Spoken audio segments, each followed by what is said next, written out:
Waiting for a while to gather a quorum, and I think we're still one short, but we can go ahead and convene the meeting right now at what, 10:05? 10:05. 10:05, and we'd like to ask Josh to do a roll call, please. Benton-Franklin Transit, Benton County, City of Benton City, City of Connell, City of Kennewick, Present. City of Pasco, City of Prosser, City of Richland, Present. City of West Richland, Kate Moran, present. Franklin County, Port of Benton, Roy Keck. Port of Kennewick, Skip Novakovich. Port of Pasco, Vicki Gordon. City of Colotis, Michael Robichaud. Walla Walla County, Washita. Brian White, present. Thank you. Thank you, and I believe we're still one short. We are still one short. All right, so we can go on, and Michelle, would you like to introduce guests, please? Absolutely. So guests with us today are Lori Matson from the Tri-City Chamber of Commerce, Kevin Lewis from Visit Tri-Cities, and Carl Dye from TriDeck, and they will be joining me for our presentation this morning. Thank you for joining us. Would anyone like to make a public comment this time? Wow. Skip, I would just say we have Brian White from Washita joining us for the first time today as our new South Central representative. And Michael Robichaud is the mayor of Colotis, newly appointed, and is also joining us for the first time today. Well, welcome. Glad to have you here. All right, we'll move on then to our presentation. Michelle, you're going to introduce this. I will. Okay, so for the COG board, we've been teasing for a few months conversations about an evolution of TriDeck, and that the organizations of I said TriDeck, I meant my try. Sorry. Carl, so surprise for you. No, we're having an intervention. No, I'm sorry. No, for my try. And so TriDeck, Visit Tri-Cities, the Regional Chamber of Commerce, and the COG have been in conversations about that for several months. And we're finally at a point that we're ready to present a proposal for a pilot partnership to our individual organizations. And so that is what we're doing today. So part of our revised approach to regional collaboration, we as a group are referring to ourselves as the Tri-Cities Strategic Alliance. There's a lot of conversation about how do we encompass this new vision and what should that be. So next slide, Josh. So when we talk about Tri-Cities, and one of the challenges that I think my tri originally was trying to tackle, and something we just consistently deal with, is that we are an interesting region. We've got two counties, and we're the sum of distinct and independent parts, cities, counties, ports, and trying to come together can be difficult. And those challenges have included, how do you execute regional scale projects? We can be very siloed in our organizations and our stakeholder groups. There can be limited information sharing, and sometimes fragmented decision making. And so we're always trying to be mindful of how can we be and function more regionally. Next slide. So I'm going to turn things over to Lori to talk a little bit about my tri and why we're having this conversation now. Lori? Sure. Okay, thanks, Michelle. I'm really excited to be here and I'm excited that our organizations have got to this point. For those of you who aren't familiar with MyTry, I know many of you are, and MyTry is a regional vision initiative that the chamber led. We started this several years ago. We had the input of over 4,500 community members and over 28 stakeholder groups. So at some point, both the counties, all 4 cities, all 3 ports, all school districts, the colleges, our 3 organizations and others were all a big part of this. And again, it was really meant to be community driven. And the purpose was, you know, we all, as organizations, we all have a vision, we all have our own strategic plans, but what is the vision for our region? And so that this was really what that was supposed to address, was get the whole community together. Where are we going as a region? How does that impact what this organization does or that organization does? We did really, great work with the help of so many people. We ended up with 6 opportunity areas: agriculture, education, energy, inclusion, life, and prosperity. And we were going like gangbusters. And then at the end of February of 2020, we kicked off 6 opportunity area councils. And then 18 days later, COVID hit. And so this was really volunteer driven. And we had about 95 volunteers that had signed up to be on one of these 6 opportunity area councils. And then really everything just came to a standstill. They've done some of our councils have really pushed through, and we'll share some of that towards the end of our presentation. But for the most part, COVID really took a hit on MyTry with just the volunteers and trying to meet via Zoom and all of that. So, and that again, that was in February of 2020. And I think the next slide will go ahead. I don't know, Michelle, if you want to. This is our first time doing this, so we've talked a lot, but we haven't really practiced. So, I think, so that's kind of a little background, very short background, but what we learned is that MyTry was meant to be volunteer driven. And while that sounds great, we're really missing a key component in that it really does take the strength of an organization, at least one organization, for these big regional scope projects to land on. And so we just had struggled with resources and support. If you're a private sector business person, let's say you work for a title company and you're trying to lead a big project, how do you, as a person that works for a title company, do something like that? You don't, your title company isn't doing community development, and so MyTry just really should have been probably structured different in the first place. So so this is what this new strategic alliance is all about. Okay. Next slide. So what we're proposing for the future is really a way to remedy the challenges that we have identified and build upon the groundwork that MyTry really started with. And when you look at our 4 organizations, we have aligned missions. Generally, if there is a regional conversation happening, our 4 organizations are at the table for those conversations. We have responsibilities for areas that are essential to regional prosperity. We have that ability and mission really to convene and drive regional scale efforts. And in our whole, we, sorry, I'm not going to dance on the table though. We represent local governments, economic development, business, and the community at large. Next slide. So really why these 4 partners, to continue that, we have those complementary missions. We are regionally focused. Speaking for the COG, as the Economic Development District, what MyTry was and what that effort was, it was really part of what our goal as the Economic Development District is and should be. So it makes sense that we're partnering with these efforts as we talk about our comprehensive economic development strategy, which we're going to talk about later in this meeting.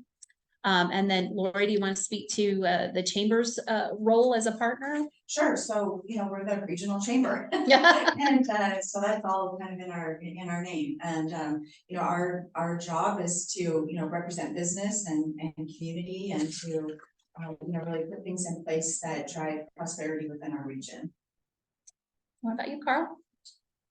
Why TriDeck? TriDeck board members, so that briefly with our organization. Sure. We focus on base industries, do traditional economic development, that allows us to support that. And Kevin? And our role as the destination marketing organization for the region is to help brand the destination as a place that people want to live and want to visit. And we bring in that economics from the outside, the dollars from the outside in, spend their money, they go home, and then hopefully they come back and do it again. And so, that helps just build the economy, the quality of life here, and the overall positive impact of the whole region. And I think Carl made an important point as well, is that not only do we as executives for our organizations partner regularly, and it's kind of expected that we are, but many of our board members are serving concurrently on 2 or more of these boards as well. Next slide. So really what we're proposing is a pilot. We're gonna be pirates. We will get her to dance on the feet. Is it only 10? A pilot collaborative partnership. And the purpose we've really landed on is just to lead collaborative action to advance the region. And that really is the basis of this conversation, is we want to model intentional regional collaboration. We want to choose to bring these discussions together as a group rather than continuing to have them somewhat independently. We want to drive collective action and then lead how we lead. And I think that's part of the trick, is that each of our organizations are a little bit unique in how we fund things, how we execute them, how we plan, how we instigate new initiatives.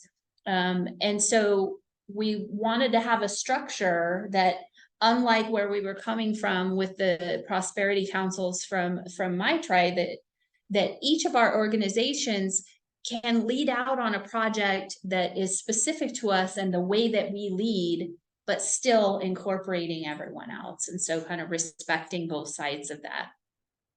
It's important that we maintain that organizational autonomy while we collaborate. So to launch forward and implement, the first phase, of course, is that we are visiting with all of our member entities and asking for a commitment from our organizations to support this collaboration as the Tri-Cities Strategic Alliance. The existing MyTri councils will be sunset with the exception of the Ag Council, and Lori will talk about that a little bit more, and their Innovation Center project in just a minute. Phase 2, our next slide, will then be for each of our organizations. We will choose an initial regional scope project to lead in the way that we've discussed. Each entity will be responsible for facilitating their own resources, staff, anything that's needed for that project, be accountable for reporting on that project back to the collective, and support efforts for the other projects in the partnership. We want to develop a framework that will help us refine a vision and mission and branding and strategies when we look at things at a regional level. So next slide. Phase 3 for us will be to gather and evaluate existing plans and really look for where are those regional priorities that lead to prosperity, and kind of help us identify future projects once we get past these initial steps. Next slide. And then as kind of sideboards for that process, through MyTri, they came up with this community fit strategic success factors. And we really want to continue to use that to vet potential opportunities. So when we talk about a regional project and what kind of rises to the scope of this regional level collaborative partnership, it should be things that, you know, require collaboration, foster collective impact, create opportunities for growth, transform quality of life. They leverage current community assets. They're outlined and well articulated with a plan, and, you know, above all, they inspire us to be greater. So we all have things that we work on all the time, but what is that project that really is big enough for us to say we need to partner together?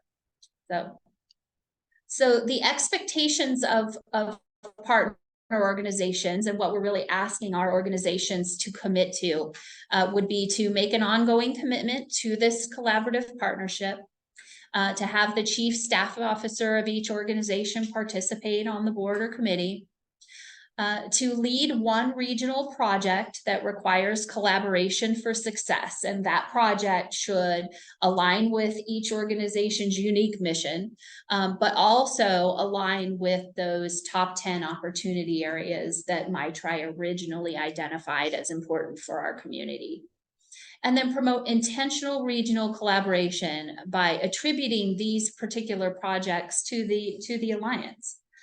So when we're talking about these projects that we're choosing as organizations, yes, the COG will be leading out on our project, but we're going to attribute that work to the Tri-City Strategic Alliance. Next slide. So those anticipated outcomes would be demonstrated cohesive collaboration on these projects that we feel like will advance the region, give us a defined framework for identifying and enabling the execution of those large-scale projects, enhance our regional reputation and competitiveness. We want to be viewed cohesively as a region that works together, and increased ability to anticipate and respond to trends and challenges. Even as we've just been meeting as executives over the last few months to talk about this idea, there's been a lot of great progress on even individual projects that we're working on, that we can have access to resources or tools or guidance or ideas just by regularly coming together as executives. Next slide. So I'm gonna have you skip one more slide forward, Josh. Thank you. So we have each identified an initial project.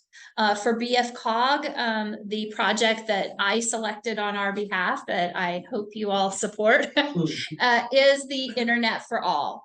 And that was really the broad scale regional project that we had started working on as the COG, that I felt met those criteria for us, because it will take collaboration across organizations and the entire region to achieve this goal of internet access and availability for all citizens in the Tri-Cities. So that is the initial project that I have proposed for BFCOG. Next slide.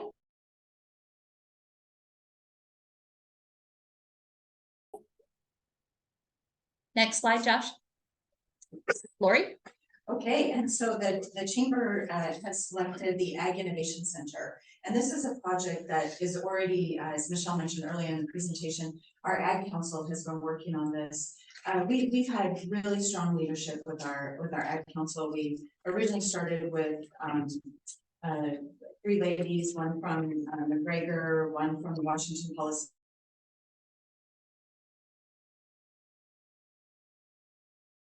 Center, another from Walla Walla. Randy Hayden from the Port of Pasco took over as the chair, and has been really driving this project. We received through Stephanie Barnard helped us get a couple $100,000 for a feasibility study through the legislature in the last session. So we are in the process of getting that money and starting that feasibility study. So the idea of an Ag Innovation Center, you know, I believe it will be a brick and mortar building, but I don't know that for sure. But this would be a place where there would be research and development, opportunities for tech transfer, education and training, business support for ag business, and really just an odd place for agencies and stakeholders to collaborate on ag tech and business. So this project is really kind of already moving along. Next. Carl. So collectively, as our whole community, we've been working on this since Doc ended his term and passed legislation that the way that it was written wasn't able to be implemented, but it's essentially returning the Columbia River shoreline as it goes to the Tri-Cities to the municipalities who the property was, I don't know the exact process from, but late 30s, early 40s for flood control, the shoreline, the Corps currently owns it. And so, this has been a hindrance to shoreline development, not necessarily commercial development. Most of the shoreline that we're talking about to transfer is actually in parks. And so this would be a way for the cities to, and the counties and the port of Pasco is involved in as well with their wharf area to be able to get that land back, which opens up more opportunities for them. And it's interesting because like even Pasco and stuff, it also includes areas that they plan for flood control that they have to put water for. So like you go to Pasco, close to Chihuahua Park, and there's these areas that there's nothing there, but some weeds and everything else that is owned by the Corps that, kind of is a hindrance to the local municipality. So again, this is a project, and I might add that, as we've been talking together, Lori brought in a consultant from Omaha that runs the Chamber of Commerce there. And in Omaha, their chamber and their economic development agencies, and I think some other ones are kind of combined. He made the point that when they did a similar regional, visioning goal project initiative, they kind of started off with things that they were already doing. I think that kind of led us to that. And so for shoreline reconveyance, we've already been working on it. And they've just latest updates, we've been working with Umatillas, kind of, followed the lead of Port Kennewick, developing that relationship for a couple of years now, and now the Aqua Nation's finally come on board, and so potentially they can be collaborators with this. I think when we talk about community, it's something that we haven't really had a presence for those tribes that that did see territory in 1855. I think to bring to the table does a couple things for us. Number one, it acknowledges that they are part of our community.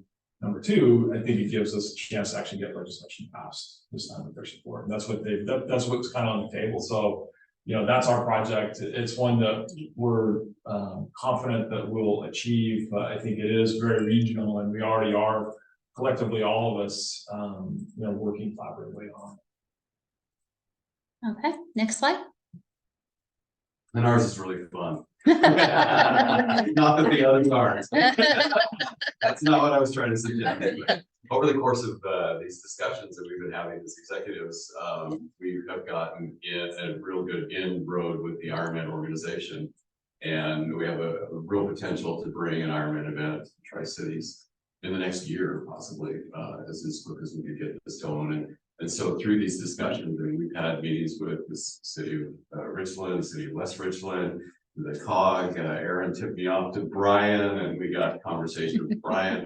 When you have an event that spans 73 miles through a county, there's a lot of agencies and organizations that are necessary to bring that to fruition. And so we're continuing those efforts and working on that. And so it felt like this was a natural for us to slip into this. It hits all the criteria. It will be a game changer for the area, and so we're excited to bring it to fruition.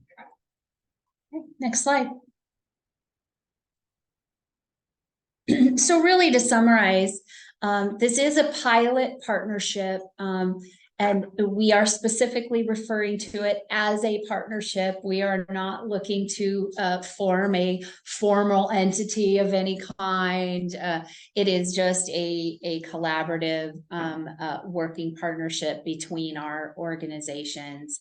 We're asking each of our organizations to commit to this concept of leading by example with intentional collaboration for regional projects to advance the region. This commitment between our organizations, we'll review it annually to make sure that it's still kind of serving what we thought this original intent should be. Each organization will be asked to sign a partnership commitment that summarizes what we've talked about. It wasn't quite ready to go out in our board packet. This is our first presentation to the board, so I'll actually bring that around for you guys in our October board meeting. And then once it's completed, then our alliance will begin meeting on a regular schedule and start implementing and collaborating on the projects that we've identified. Are there any questions? Are there any questions from anyone that's joined us online? Or in the room? Carl?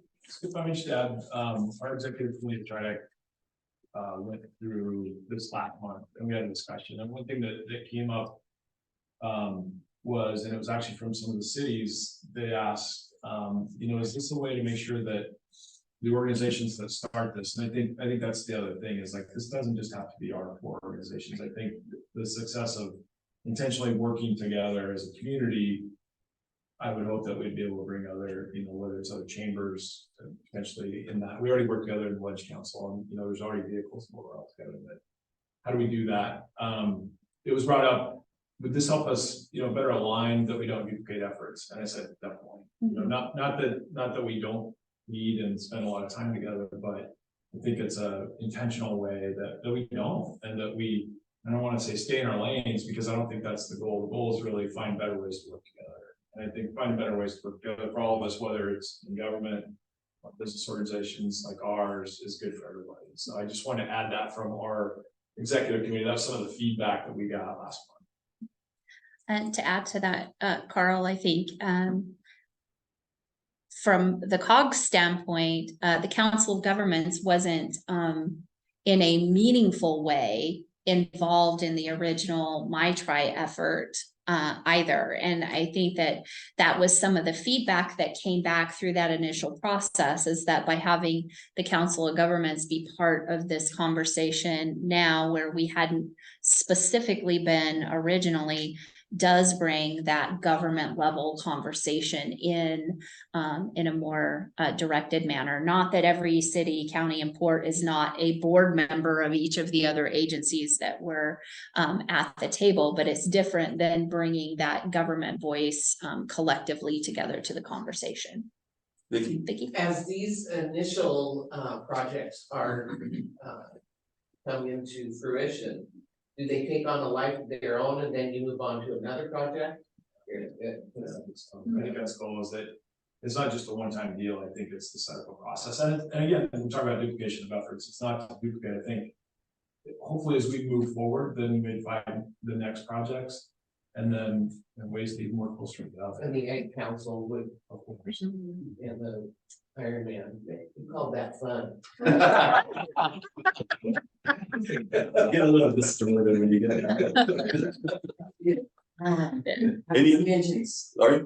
Yeah, I just want to, and I think that's a really great question. As we've talked about this, we've said, the Tri-City Regional Chamber isn't going to build and manage an ag innovation center, but that in order for a big project like that to take place, it does need resources and it needs leadership from many organizations. And so, we're providing some of those internal resources, as well as Randy and the port and others as well. I'll just say, as the organization that kind of started all of this MyTri, I'm so pleased that Michelle and Kevin and Carl are wanting to come on board with this. When we originally started MyTri, what we really wanted to do was to see really great things happen in our region. And who knows, had COVID not happened, or if it had been structured different, had we had more success. But it really isn't about MyTri or any other name of thing. It's really about getting people to collaborate and do big things.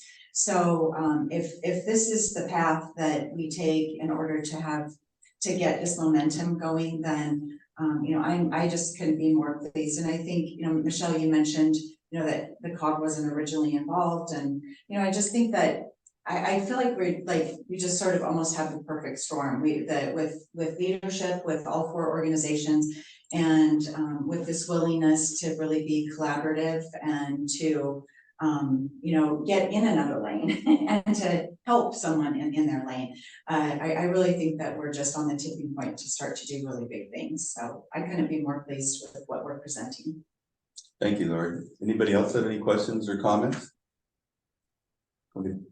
I was just wondering, is this something that is going to be also presented to the different councils and, well, the counties, ports, and the cities individually as well? Or is this something that we should bring to them from this meeting?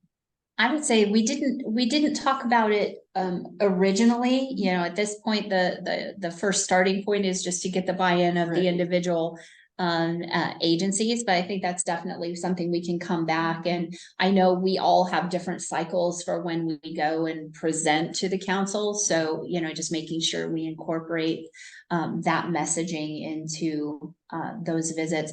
But that's a really important point is, you know, how are we communicating what this is and where it goes?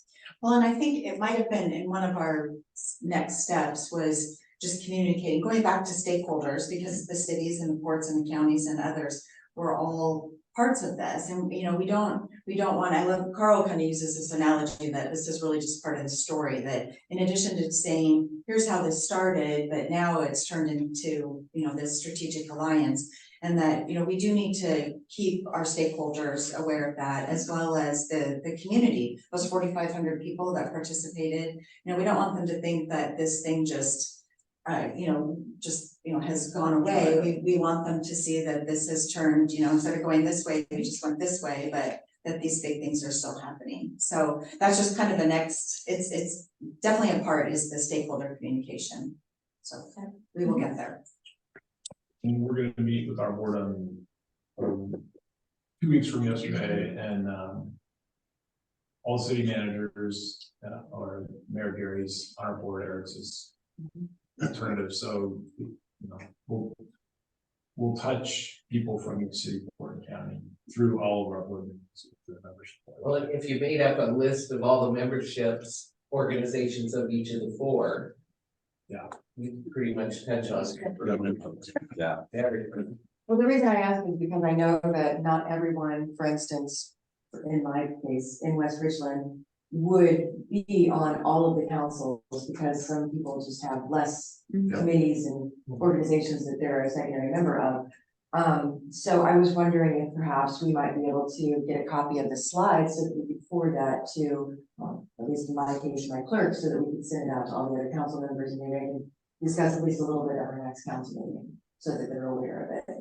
Yeah, I think we're going on the 27th and 28th to Trideca visit. And then my board will see it on October 3rd. And then really the next piece is we also need to communicate with our volunteers in these councils who are waiting for us. So we're kind of trying to follow this hierarchy of making sure that our 4 organizations are on board. And then once we've got the okay from our 4 organizations, then we need to do our due diligence to go back to these councils that have been meeting for 3 years and to let them know what the future is. And then I think after that's done, then the floodgates can open and the entire community can hear about it.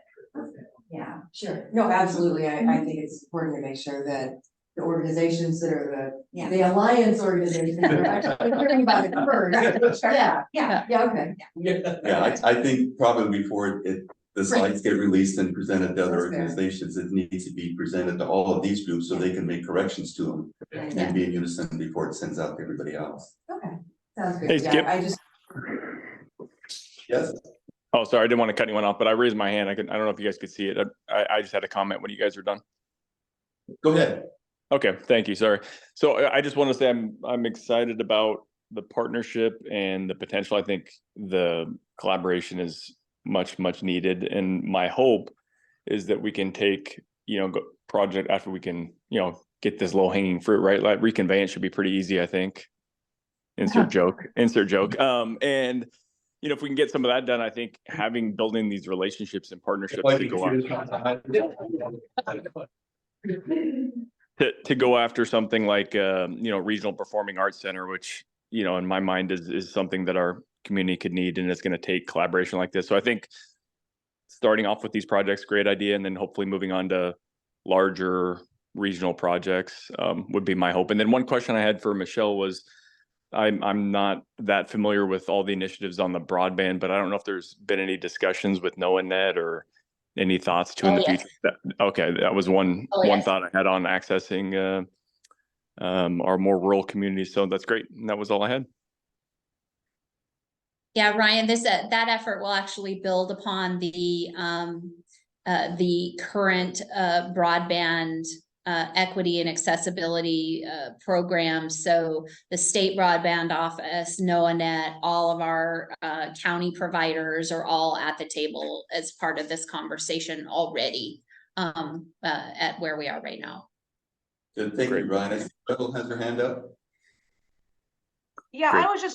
I was just wondering about I guess BFCOG's the internet for all, and if that was the highest and best use for BFCOG. That was kind of the first I'd heard. Well, obviously I'm on the board for some of these other projects and they've been talking about them. I think they're all great and internet is great, but that is something that we were already kind of on our docket. I'm just wondering about still, again, traffic and congestion and making sure that those aren't some speed bumps for some of these other things that might be coming into the area if we're not looking ahead towards that, or even trails.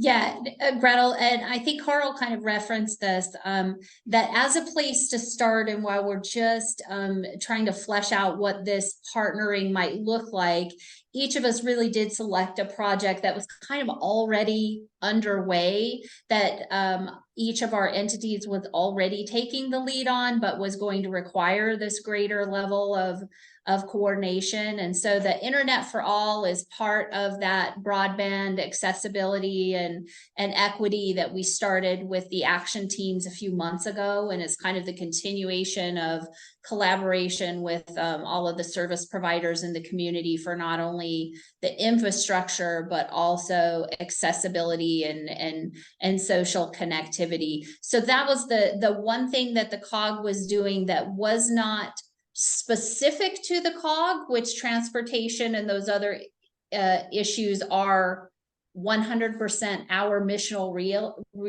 wheelhouse, but a project that was more regional in scope and something that we could start out with our toe in this pool, if that makes sense. Not to say that the COG should be not looking at the regional nature of transportation and those other issues that we have, because of course that's what we always do and should do. Okay, thank you. Thanks, Mr. Chairman and Councilperson Crawford, I think, and I don't want to blow anything up, but I think that is a good point, and some of the things that we've talked about, and I think about, what Port of Benton's doing with, now that they own their rail and they're improving it, and they're working hard with the city of Richland to bring in rail users. And we all know that rail in North Richland has impacts in neighboring communities. And so I'll just throw out, I think it's something to discuss for all of us, is that understanding those impacts as one, part of our infrastructure transportation that grows, what are going to be the impacts? And I think to come up with initiative, not today, but in the future, to start dealing with at-grade rail crossings, specifically like in Kennewick, in other communities as it comes through Richland, would be something that would take a regional effort, that would be a big lift. And I think about what they did in Spokane going back like 15 years ago. They had an initiative called Bridging the Valley. So they took out all the at-grade rail crossings throughout the whole valley, right? Like Trent runs parallel to the BNSF main line, and it took them 10 or 15 years to do it, and they got federal funding and everything else, but they did it. And I think that I'll just throw it out to align with what Councilman Crawford just brought up, because we know it's a tension point, right? We've had that concern. We know that mainline rail traffic, BNSF specifically, which does impact Port Pasco, City of Pasco, Franklin County, Kennewick, Richland, all of us together, it's just going to grow, right? They're going to try to make, they're double tracking that main line in a lot of places. And so we could go from 40 to 60 trains a day over to over 100. And so I think that's something that, the COG with the regional planning for mobility does a great job for our roads and working with state agencies and federal agencies and stuff. But like rail, I think, is something that we're gonna see it grow because there's great initiatives, right? I mean, what Port of Benton's done with that track, that both main lines will switch out of that track is huge for economic development we're working on. But it's gonna take that regional effort to make sure as we grow, that we minimize as much as possible the impacts to the whole community, not just one growing in spite of somebody else. So I'll throw that out because I think, I'm guessing that maybe Councilman Crawford was referencing that, but I think it's a good example. It's something we should talk about. Yes, and speaking of, that's a good segue to something that was not on the agenda for today, but everybody was going to begin hearing about shortly. The Washington State Transportation Commission is meeting in Pasco in November. And on that agenda, we've been collaborating with the city of Pasco and the commission.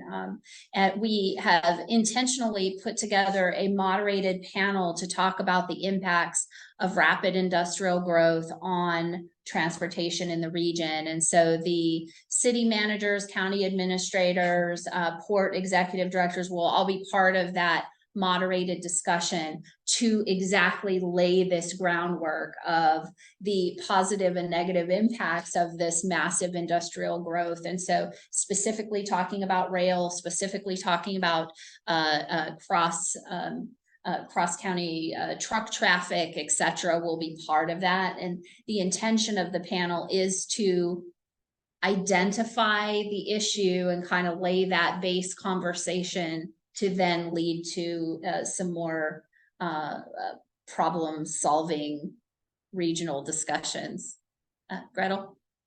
Yeah, so we were just talking about that at the city also, and we think that's a great idea and a great place to vocalize some of those concerns with the state. And we'd also like to ensure that we're talking about the bridge, specifically the Blue Bridge, and coming up with a future plan for that, as it's so important to all of the transportation throughout the whole region, and then areas past that. I don't know if the state has been looking at that, but obviously it's going to be a long-term thing, but it needs to be. So hopefully that's part of it too. So just kind of to build on what Carl was talking about and Gretel was talking about, going back a long time ago, maybe 25 years ago, there was a lot of talk about Fruitland Street, and I believe it was Benton Street in Kennewick, and the railroad crossings there, talking to BNFS about building overpasses, because the city of Kennewick is worried about emergency management access. And so it's a problem, and it's gonna grow. Michelle? Yes. So not to throw a whole wrench in this, but we've done preliminary work with updating our model based upon freight information. And we've obtained a bunch of data based upon commodity information to seeing how congestion, I don't want to spoil later reports to the board meeting. But we're doing a preliminary freight study on seeing where the bottleneck points are within the region. And then from that, we will be analyzing what commodities will be impacted the most. And then from that, with our consultant, the Transco group, we will be then looking into the proposed ways of, is it going to be these specific at-grade crossings we should be targeting? So it's not only just the city of Kennewick, it's West Richland with Van Giesen. So looking at those specific locations is something we will be doing, I'll say, after the November discussion of the transportation. Kate? One quick question. It was the Washington State Transportation Commission. And what date was that they're going to be in Pasco? It's November 14th and 15th, 13th and 14th. They're finalizing the agendas now, so they have not started any public promotion yet or anything. So, Okay. but yes, it'll be the 13th and 14th, the 14th and 15th of November. Any other comments on our presentation or questions, or Carl? I guess I'm just inspired this morning to keep on talking. Keep on talking. You know, the Lower Snake River dams is obviously something that we want to preserve and maintain, but we don't know what's going on with this adjudication process in federal court right now. And so I'll just throw out, as you guys, as the COG's working on the transportation study and commodities, it may be to our collective benefit to start modeling a lot of grain trucks coming down Highway 124 as well. And real traffic, even though we don't have a spur line that goes up that far, but you know, there is a surface train loader at Roselia, and that would be an estimate line, so that would add more volume. I mean, like, we know that it doesn't work, but I think as long as you're planning for contingencies, especially commodities, you should look for potential 10+ years in the future that a lot more grain would be coming here to maybe be put on barges, or you know, going on down the river on a trucker trailer. So I just throw that out because I'm not pessimistic that we won't prevail, but I think as long as we're planning, we should plan for worst case scenario. Yeah, good point. Kate? I've just kind of, hopefully, I don't know if anybody else has more on this, but just to kind of close it out, especially since we have one extra person on there. I really appreciate the fact that between BFCOG, choosing as a project, the Internet for All, the Regional Chamber of Commerce choosing the Ag Innovation Center, TriDeck choosing the Shoreline Reconveyance, and the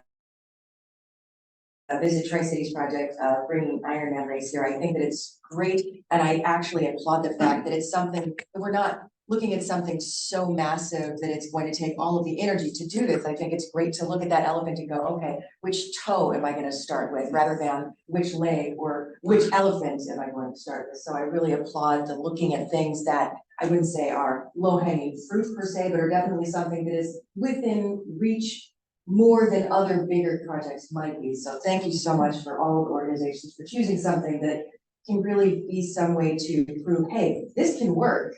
Here's how it worked. Let's work on more projects together so that we can bring all of that, all of our area working together on bigger things. So thank you so much. Well, I like what I heard. You know, Carl, you probably and Lori, I think, had some really good comments, but I'll go back to something Michelle said. It's all the successes of these projects that you individually take on. You don't take it on as benefiting your own organization, but you take it on as benefiting the alliance. Yeah. And I think that shows a unified front, that shows the political partnership. And a long time ago, I like the saying that together we're better, and I think that's what you're demonstrating. So thank you very much. Thank you for your presentation today. Thank you, and thank you for coming to be here. Michelle, you did a great job. Yeah, you also. First to my board. You're welcome to Tag stay, your- leave, whatever you want to do.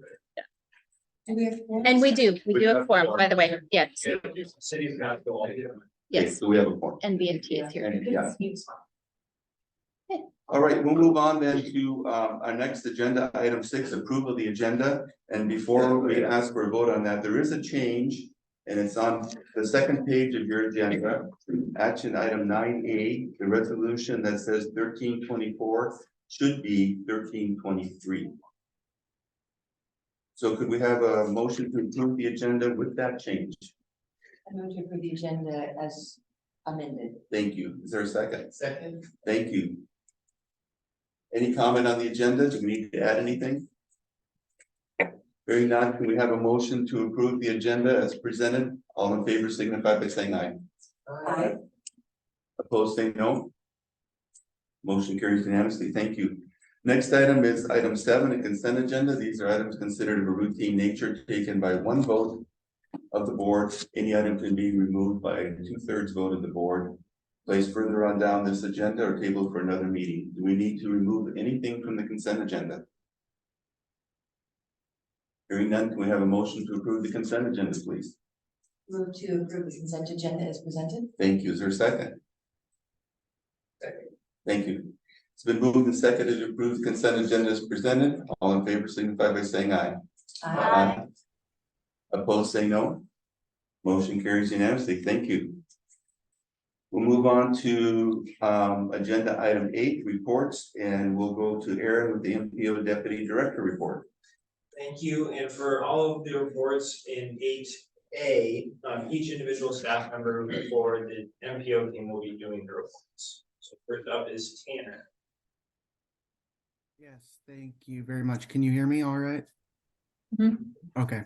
So one of BFCOG's responsibility is to review and determine whether jurisdictions are going to obligate their funds each federal fiscal year. And as the federal fiscal year for 2023 is coming to an end. We had our target of 5.5 million and a total of 7.6 million obligated, which means we overspent we overprogrammed funds for this year, which was over 2 million, which is a good thing. Leading to that, we recently released our 2024 to 2027 tip document for a 45-day public comment period, which that ends on October 7th. But actually next Wednesday, or this coming up Wednesday, we'll be hosting a virtual public open house where jurisdictions will be providing a little overview of important projects in the region and projects included in the tip document that are important to the region that may impact the region.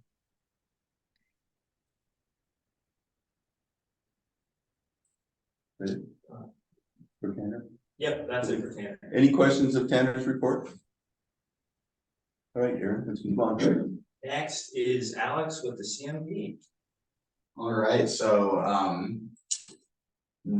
great. So next I'm going to talk about the congestion management process. And so basically this is something that we do every 4 years, or required to by the federal government. And so we're supposed to use develop a regionally collaborative process that identifies roadways in the Tri-Cities that have high levels of traffic congestion.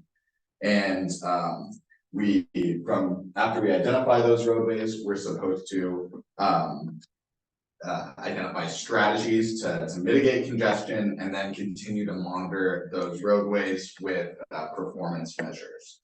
And so these roadways that we identify, or corridors as we call them, will be organized into 2 tiers, a tier 1, tier 2, and tier 1 roadways will qualify if they meet 3 thresholds and 3 key metrics. One of them is the average daily traffic. So basically how many cars on average travel through a specific corridor on a given day. The threshold we use for that is 16,000 vehicles. The next threshold we have is the travel time index. And basically that's the amount of time it would take to travel during rush hour, as like a ratio of rush hour travel time compared to how long it normally takes without any traffic. And we're using a threshold of 1.15. And then the third metric we're using is crash rate. And so the threshold we're using for that is 1.5 crashes per million vehicle miles traveled. And additionally, in our next working group meeting, we will identify regional connectivities, like regional freight connectivity along corridors. So we had earlier discussion about the importance of freight, and that's something we really are going to take seriously in our next meeting. And so this last August, we kind of developed these in our CMP working group meeting. We developed these thresholds and discussed what would be good strategies in developing those thresholds. And in our next meeting this Monday, on the 18th, we will finalize our corridors. So we're looking at having between around 13 to 18 corridors, and we'll finalize those corridors on our next meeting, and as well identify congestion mitigation strategies that are tailored to each specific corridor that we choose for tier 1 status. And next slide, please. Additionally, we've been engaging the public in various outreach opportunities at area farmers markets, and yesterday at the e-bike expo that the Port of Kennewick hosted.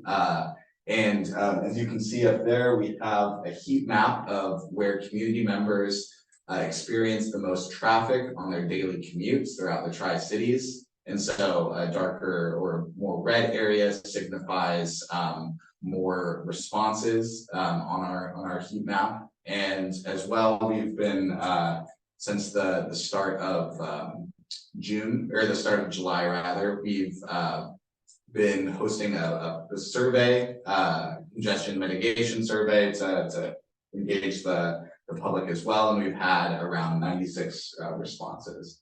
And so yeah, we plan on attending the Pasco Farmers Market next month, and yeah, I'm happy to answer any questions you guys might have. Any questions of Alex? Gretel has a question. Gretel? I'm a little concerned that we're not getting a whole lot of response, and looking at this map, I'm wondering if this, I mean, a lot of areas don't seem to be, I guess, overly represented. I don't know if there's some different ways to maybe try to get a little bit more response, but 94 responses is not all that much. Where have you gotten the most response from? So, Gretel, the map doesn't directly correlate with the number of survey responses. The map correlates with the number of stickers that individuals have put on the maps at public outreach events. Oh, So okay. we, and the map has not been updated yet to reflect our event at Kennewick yesterday. So it is very West Richland, Richland centric at this point in time. So that's why the heat signatures are, I'll say, shading more towards north and west. So as we have more public outreach events in Kennewick and Pasco, it will show a more regional perspective. Okay, all right, thank you. Kate? I'm just wondering, I'm imagining it's probably the staffs from the different organizations that are members of the community that go to the meeting groups. Yeah, so mainly public work directors. We have Roscoe Slade from Okay. I figured it was, just wanted to know what it was. Thank you. Any other questions or comments from anyone? Alex, thank you. Good report. And then we have Daisy with our Safe Routes to School Action Plan update. All right, so the goal, to remind y'all, the goal of Safe Routes to School is to make it safer, easier, and more fun for kids to walk and roll to school. And the goal of our action plan is to create recommendations and strategies that jurisdictions can use to highlight the infrastructure improvements and the hazard spots where kids and really everyone face dangers crossing the road or lacking sidewalks, etc. And so we held our second working group meeting on August 29th. And we presented a preliminary analysis of the Safe Routes to School survey and touched on the stakeholder interviews that we've been conducting with all the superintendents, operations and transportation directors, teacher staff, we'll be meeting with law enforcement, BFT and parents as well. And I think that's in the packet, the presentation that I gave to the working group, if you all want to look at that. And then we also discussed and asked for some feedback on the suggested safe routes maps. Josh, could you go to the next slide? So here's an example of Taptail Elementary School suggested walking and biking route. We are creating one of these maps for each school in both counties. So this will be, I guess, a resource for parents and students who are looking at trying to figure out what their walking route is, what the safest is. And the whole idea is in areas where multiple schools exist to create a network so that people can become acquainted with, oh, students walk on this route, so we should be more aware of people crossing, people walking on the road or biking. But yeah, here's an example of the map. And Josh, can you go back? Back. And then just a quick update on the Benton-Franklin Regional Safe Routes to School survey. We opened it on August 4th and we have received 176 responses. And it'll be open through December 22nd. So we've been promoting that in a bunch of different ways, through the schools, through our own networks, through the working group, and then I think one of the news sites posted it. So we've been trying to get it out and we'll continue doing so. But just one quick statistic or from the survey is 80% of respondents haven't heard of Safe Routes to School prior to the survey. So I think just continuing to raise awareness of what Safe Routes to School is and why it's important to really everyone is a main priority of ours. All right, next, Josh. You can go next again. And then this, one of the concerted efforts that the Council of Governments has had, especially since Michelle was hired, is that to get out into the community more. So as we alluded to, the Tri-Cities e-bike expo, this was the regional planning team at the e-bike expo yesterday. And Daisy just mentioned the Safe Routes to School plan was featured on NBC Nonstop Local. And then also, so was the e-bike expo yesterday. I was interviewed about talking about what the e-bike expo was, what the Council of Governments is doing, and our bike maps. So just, we are getting out into the community more, and it's been a joy to explain what the Council of Governments is, especially when not many people are familiar with us. Daisy, Aaron, thank you very much. Anyone have questions on Daisy or Aaron? Okay, hearing none, then we'll move on to Zach. All right, thank you, Mr. Vice Chairman and members of the board. Zach Rackheim, Local Government Programs Director. August 29th, we held a small city summit virtually. It was a virtual brown bag lunch hour. We had 10 member communities and a total of 13 people attend, which was pretty good for one of these, especially, you know, we haven't held one in a long time, so, and it was virtual. We had great discussion on our brownfields program from Cyrus from Stantec, who is our consultant for the project, to talk a little bit about the program itself and some of the efforts that the COG is initiating within our region and communities. And Michelle provided an update on the broadband action team as well. So it was a really good event. We were glad that we got 10 member communities out. We'll be holding these periodically through the years coming up on items of note, and looking to see how we can engage all of our partner communities from around Benton-Franklin County. Moving on to NOFOs, Notice of Funding Opportunities. We have been sifting through, we can go back, sorry, Josh. We've been sifting through all of the funding opportunities that we get from the state and federal governments. It's been a little bit quiet on relevant ones over the last couple of weeks. We like to just to see what would be relevant to pass on to our member communities. We will sift through 30 pages of documents, so our members do not have to. However, we are working on determining the feasibility of a regional approach to a climate planning grant from the Department of Commerce. And this is a planning grant that fulfills the climate goals as outlined in House Bill 1181 for growth management areas. So this would be our planning portals and our long range plans, the local government jurisdiction comprehensive plans. They have to adopt climate policies for their comp plans. Our region is required to do that by 2026. So staff here, we are looking at the feasibility of conducting that on behalf of the region and then having our communities work on that from a regional basis. So we'll be reaching out to the staffs of all of the member communities to see what we can have. It is due by the end of October, so we should have a more tangible update and potential action to this board at the October meeting. I'll pause for any questions on those two before we go into our other items. Any questions so far of anybody in the room or online? I don't see any, Zach. So. All right. Move on to the next slide if we can.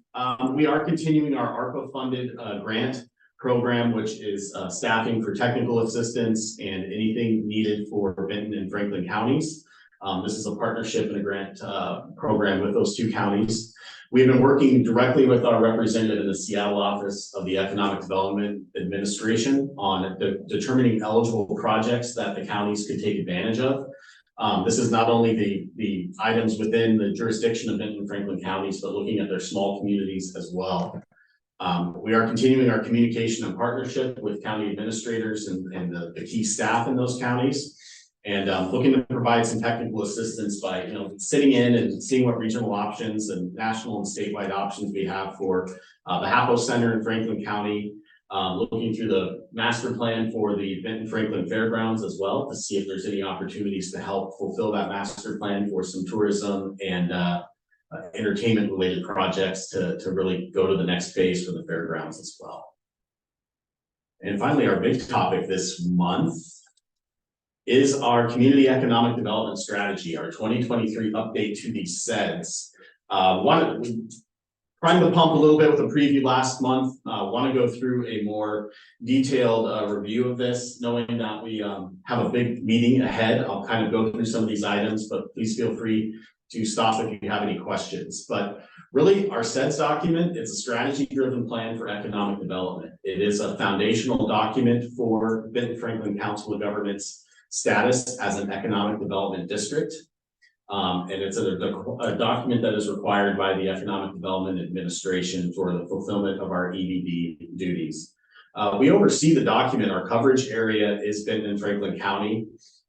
There may be potential loan programs that we could offer to partners in Walla Walla County and Columbia County, but our primary focus is on our member jurisdictions within Benton and Franklin. Next slide, please. So the planning process really is to devise strategies to enhance our economic resilience, any recovery aspects as well. We identify overarching and foundational strategic economic development policies. And this document, the SEDS, helps us secure federal funding for jurisdictional partners, as identified through a strategic projects list, which is included as an appendix at the back of the document. It also identifies some programs, activities, and deliverables that helps EDA know what our region is up to. And really, it's an opportunity to bring together industrial leaders, our industry leaders, our elected officials, tribal leaders, municipal staff, students, higher ed, workforce development, a whole gamut of entities in the region to help craft and implement an overarching strategy for the region for economic development. It defines our role as well. TRIDEC has a role, the individual communities have a role as well. This defines the EDD's role as well in economic development. Let's move on to the next one.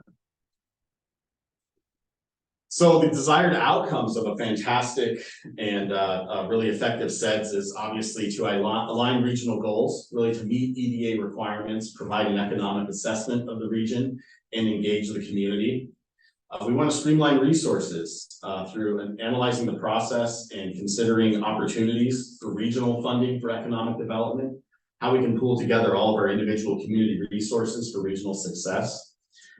It really positions the region for economic resilience, a way to plan, respond, and recover from adverse economic impacts, whether it's an industry leaving the region or, you know, I don't know, a global pandemic that may happen that impacts our economic growth and business climate. It also provides a mechanism for increased funding. Economic EDA programs, grants, loans cannot be bestowed upon any of our member communities unless we have a SEDS document in place as facilitated by the COG. So really, it's fundamental to achieving federal funding and technical assistance for the region. Next slide. So we just want to share this slide, and I can always email this. It's presented at the very beginning of the document as well. These are some direct projects that were funded as determined through the SEDS process. So for the last number of years, over $12 million has been funded to various projects around. You can see it includes cities, small cities like Connell, all the way to our larger communities. Ports have participated in some of these projects as well, and WSU Tri-Cities. So it impacts our higher ed and just really fulfills those goals of economic development and job creation. So next. So the 5-year deliverables that this plan was enacted in 2021.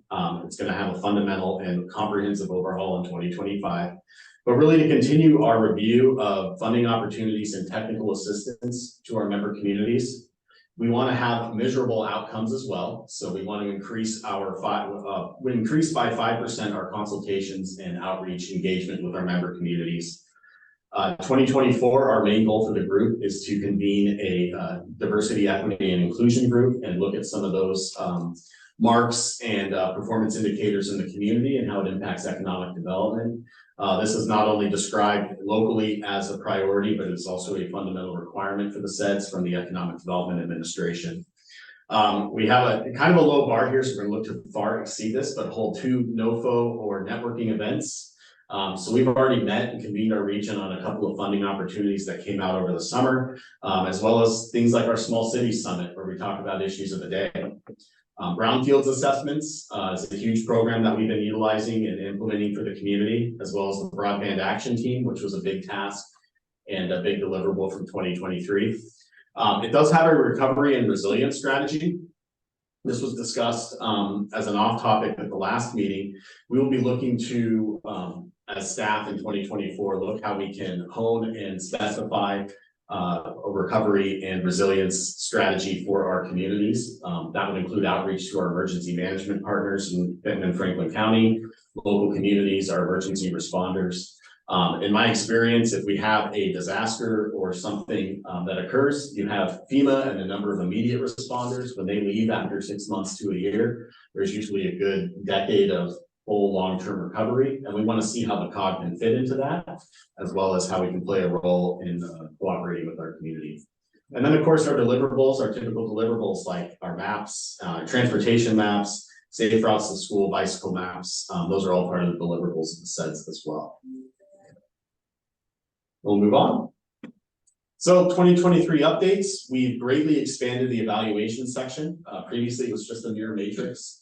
We wanted to provide some metrics by which we can see how effective we've been in implementing the SEDS. We did have a COVID-specific appendix at the end. That is not to marginalize the impact of COVID that's continuing in our community. However, that contained information more as immediate response that you would see programs and initiatives that each community had during the immediate COVID response in 2021, 2022. So we reduced that for a relevance reason. We're updating the member project list that is currently in progress. So by the October meeting, you should have a full update for that, and just addressing some formatting and style elements found within the document. And next. So what's next? We have to provide this adoption by the board by the end of October. So you'll see that at our October meeting.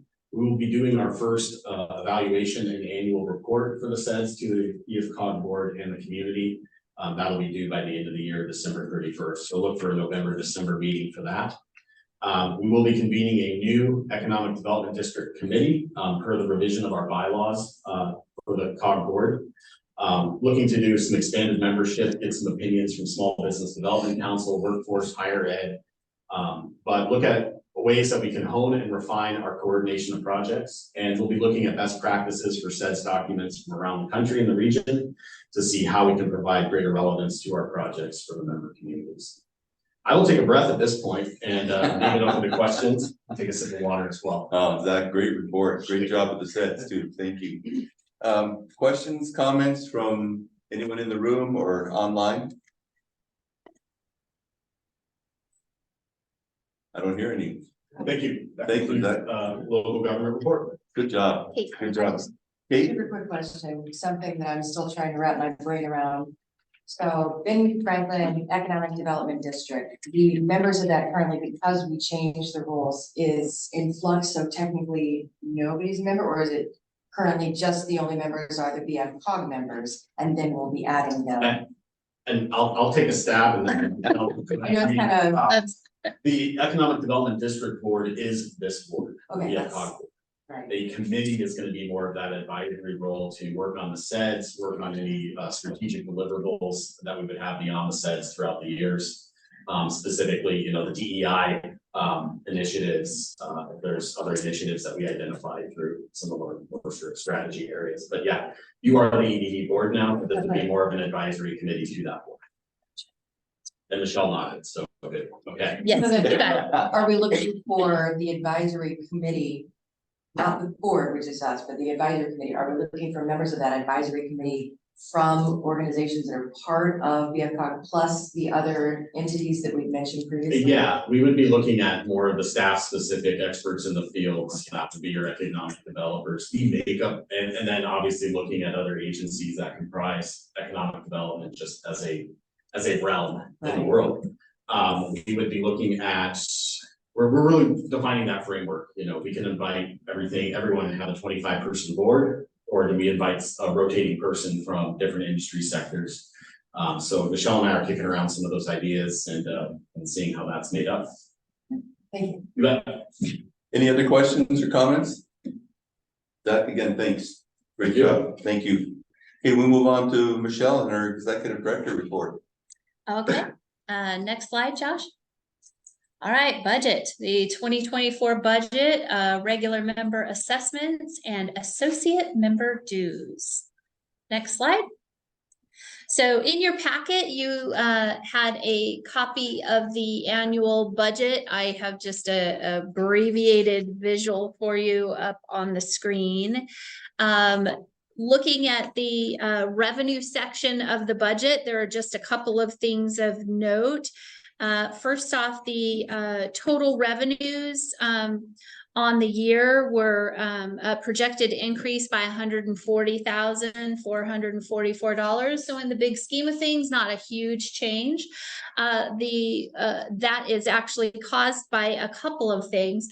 One is in 2023 budget, we projected for ARPA funding that we thought was maybe going to be secured earlier than it was, and we had budgeted that for $160,000.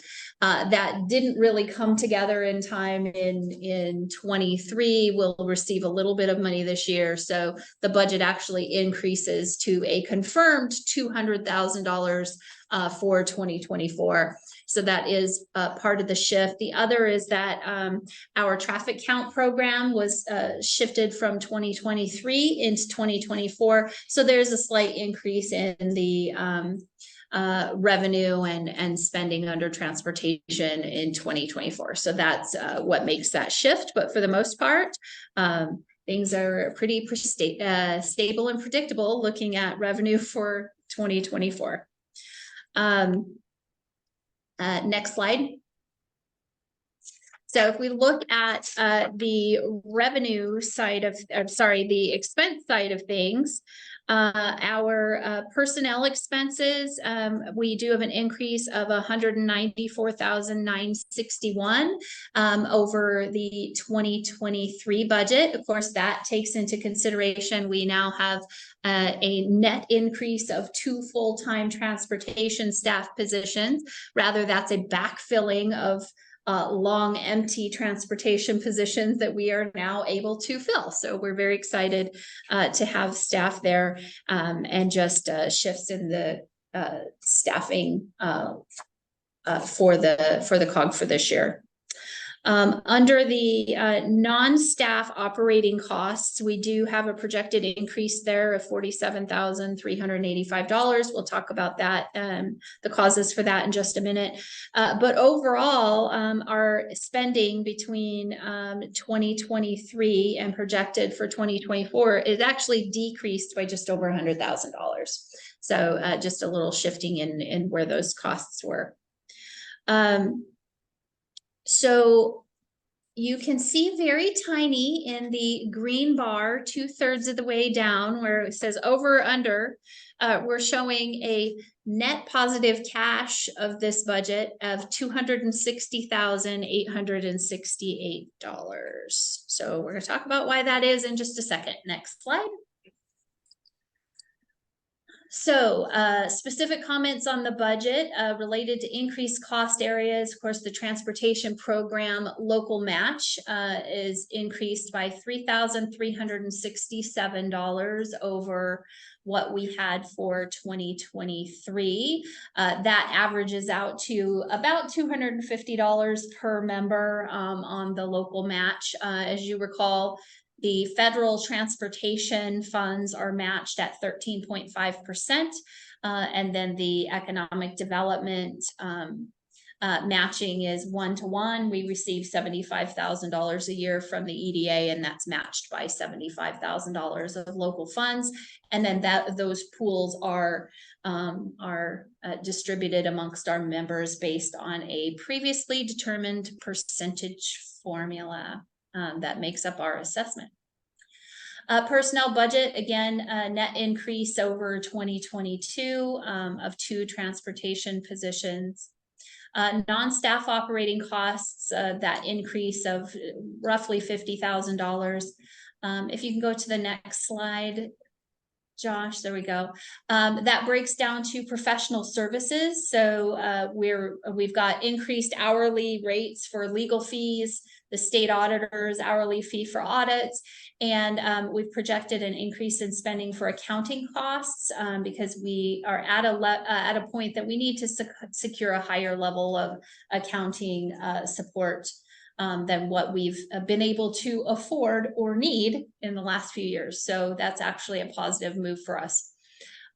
Facilities, we have just our annual lease increase, and then we've included a one-time cost to purchase building signage That again, we're in a position we can actually finally do that after 3 years. Let's put a sign on the building. Next slide.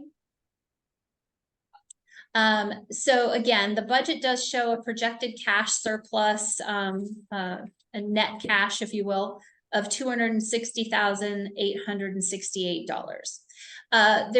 We're intentional not to budget to zero for a couple of reasons. Our overhead reimbursement rate changes mid-year.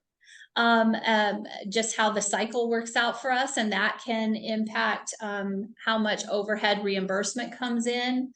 Our spending, because our overhead reimbursement, let me back up. 80+% of the revenue that comes into the COG is from a state or federal funding source, which means we have overhead reimbursement on top of that that helps cover some of our operating costs. And those can shift because of the annual revisiting of our overhead rate for reimbursement. Also, because 80+% of our revenue comes from government funding sources, we also have the potential to have impacts that are outside of our control. Delays in reimbursement. For example, right now I'm in a 6-week window where I can't request a reimbursement from funds from the EDA because they're updating their financial accounting software.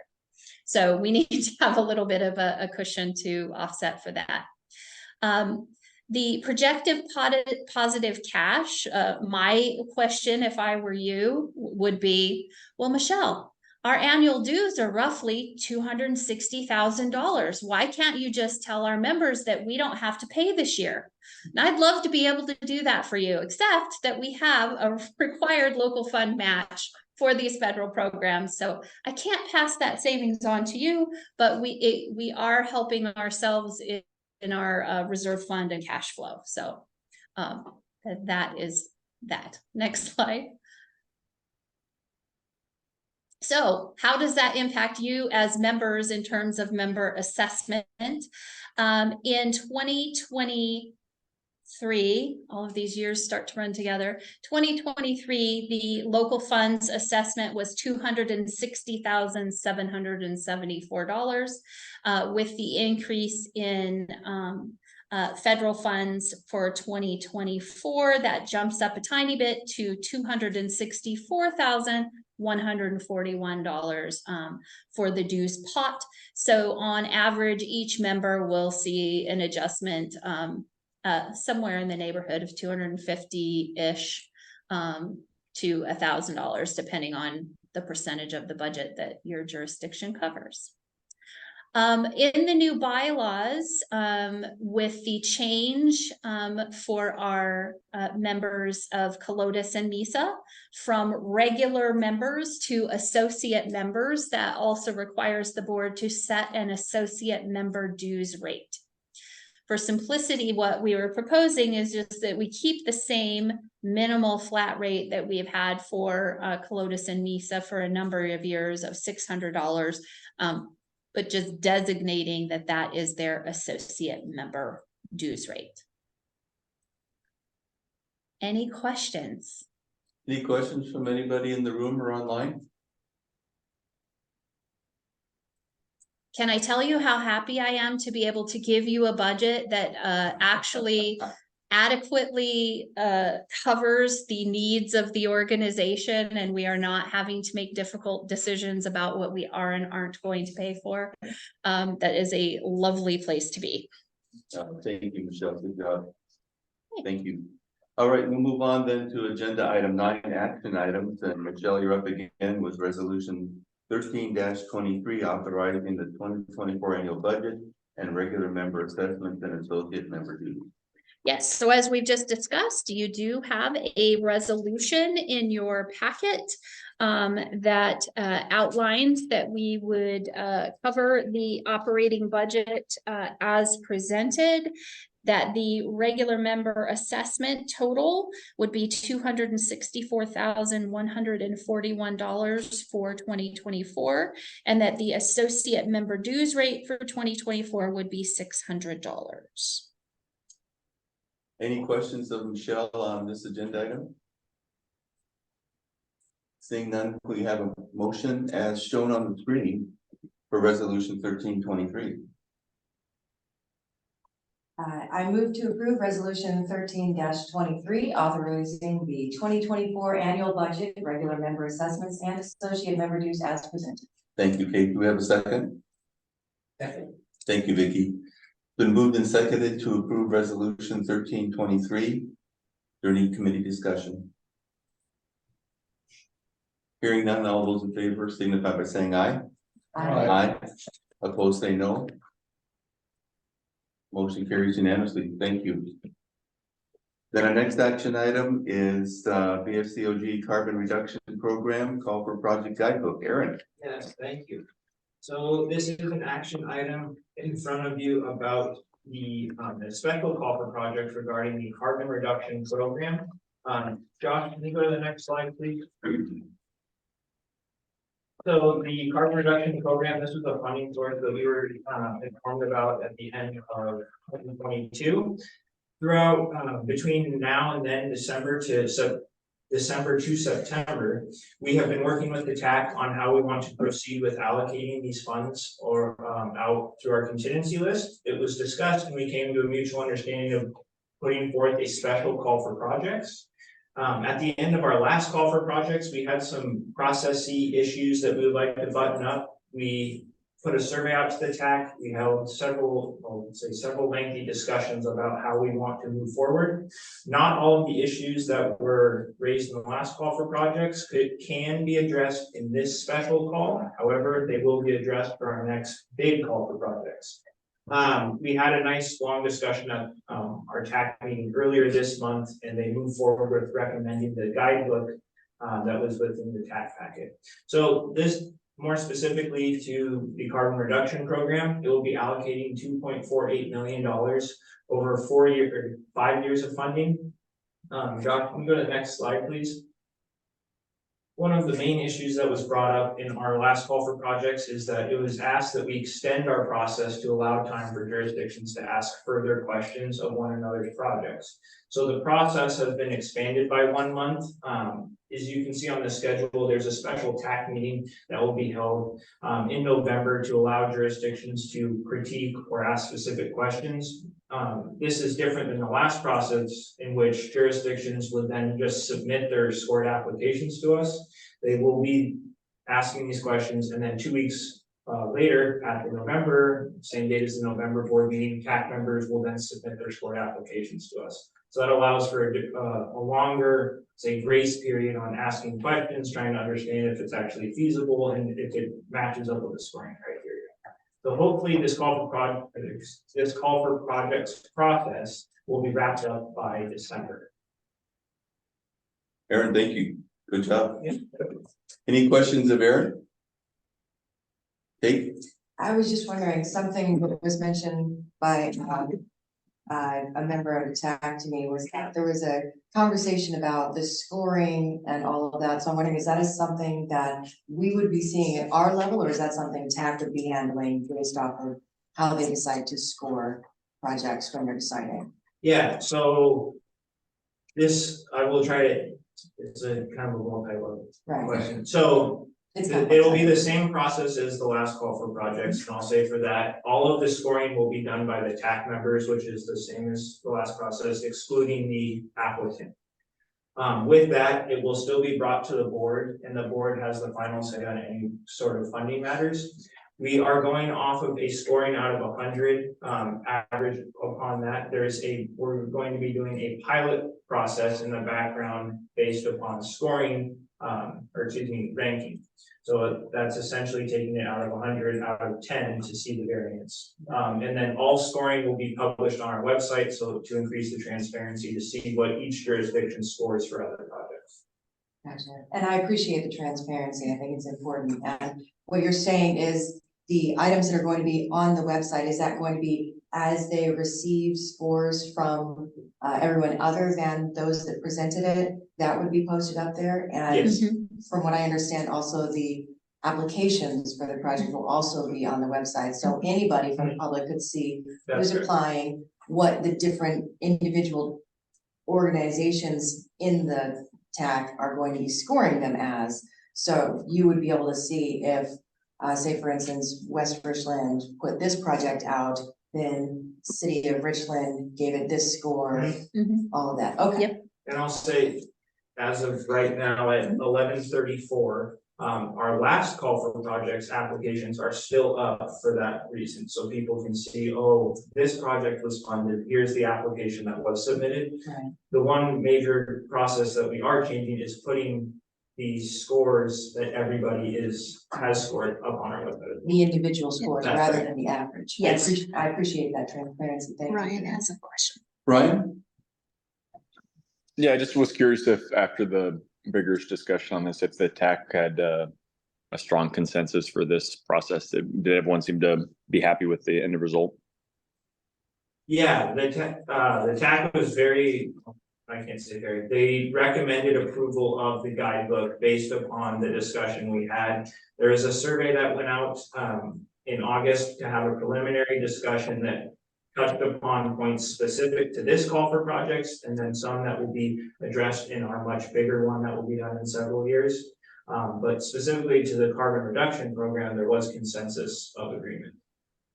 Okay, great. Appreciate the collaboration. Yeah, Ryan, good question, because there was some issues or discontent last year, and I think what Aaron has done this year, it probably takes care of that, at least should take care of it. Yeah. So good job. Yeah, good job. Any other questions, comments? All right. We need a motion on this, or did we do that already? Right here, we need to. Okay, so we need a motion to approve the BFCOG carbon reduction program call for project guidebook as presented. I move to approve the Benton-Franklin Council of Governments Carbon Reduction Program Call for Projects Guidebook as presented. Thank you, Kate. Is there a second? Second. Thank you, Vicky. It's been moved and seconded to approve the carbon reduction program call for projects guidebook as presented. Any committee discussion? Comments? Questions? Hearing none, all those in favor signify by saying aye. Aye. Opposed, say no. Motion carries unanimously. Thank you. Is there any other new business that needs to come before the board at this time? Are there any comments or announcements from anyone? I do have just one quick announcement that we didn't do at the beginning of the meeting, but as you all know, we had our intern program for the summer, and we are wrapping that up. In fact, today is Daisy's last day as an intern, as she will be heading back to college at Portland State, and Lizzie finished up her internship a week or two ago and had headed back to school to WSU. Both of them, however, have been offered and accepted part-time positions to continue working with the COG while they finish their degree programs. So Daisy is now joining us. As of next week, she will be an associate planner for BFCOG, and Lizzie will be an assistant planner for the COG. So we are super happy to have them continue to be working with us. And it's along those lines, I just want to mention, I think everybody has heard the comments from the staff and the reports and stuff, and all I can say is what a difference. What a difference it's been in the last several years of transforming this organization and bringing it back to what it should be, and perhaps what it never was. So congratulations to everybody. You guys are doing an amazing job. Great staff, great reports. Thank you. Any other comments or questions from anyone? I'll just say, happy beginning of the national. In my head now, it's on it's the first day of the Hispanic Heritage Month. So Okay. I like that it's middle of the month. Okay, our next meeting then will be October 20th, meeting time at 10 a.m. It'll be a hybrid meeting, and unless there's any other business, this meeting is adjourned at what time? 11:39. 11:39. Thank you all for being. All right. Thank you. Through all that. Whew.